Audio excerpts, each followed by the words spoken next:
હું પ્રતાપસિંહ પરમાર, આઈસીડીસી કાઉન્સિલર માંગરોળ સરકારી હોસ્પિટલ। આજ રોજ અમે સાદાગ્રામ આર્ટ્સ એન્ડ કોમર્સ કોલેજમાં જે પ્રોગ્રામ કરેલો રેડ રિબન ક્લબ, ગુજરાત સરકાર દ્વારા Gujarat state ads control society દ્વારા જે રેડ રિબન ક્લબ બનાવવામાં આવ્યું છે કોલેજમાં, એ અંતર્ગત આજે એક ક્વિઝ અમે રાખેલી હતી। ઓનલાઈન ક્વિઝમાં 70 જેટલા બાળકોએ ભાગ લીધેલો હતો, જેમાંથી 1, 2 અને 3 જે ફર્સ્ટ, સેકન્ડ અને થર્ડ નંબર જે આવેલો એ લોકોને શિલ્ડ આપી અને પ્રોત્સાહિત કરેલા બાળકોને। એ સિવાય જે બાળકો હતા એ લોકોને એક ફાઇલ, પેન અને બુક આપેલી।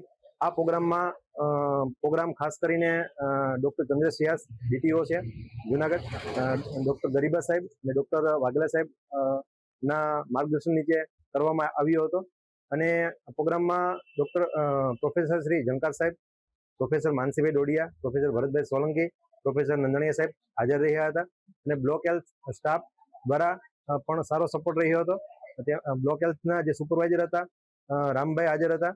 અને આ પ્રોગ્રામનો ખાસ ઉદ્દેશ એ હતો કે HIV, એડ્સ, STI, TB જેવી જે બીમારીઓ છે એના વિશે બાળકો જાગૃત થાય અને આગળ જતા NSS કેમ્પ કે કોઈ પણ સ્પર્ધાત્મક પરીક્ષા હોય તેમાં એ લોકો અથવા તો જે ગામમાં કોઈ સભા હોય, ગ્રામ સભા જેવું હોય, ત્યાં માહિતી આપીએ અને જે લોકોને માહિતી ના હોય ત્યાં સુધી માહિતી પહોંચાડી શકે, બીમારી વિશે જાણકારી આપી શકે। અને આવી રીતના આજે માંગરોળ તાલુકાની કોલેજ, એ સિવાય 7 સ્કૂલોમાં 9 અને 11માં જે ધોરણમાં અભ્યાસ કરતા બાળકો હતા તે લોકોની 7 સ્કૂલોમાંથી ક્વિઝ દીધેલી છે।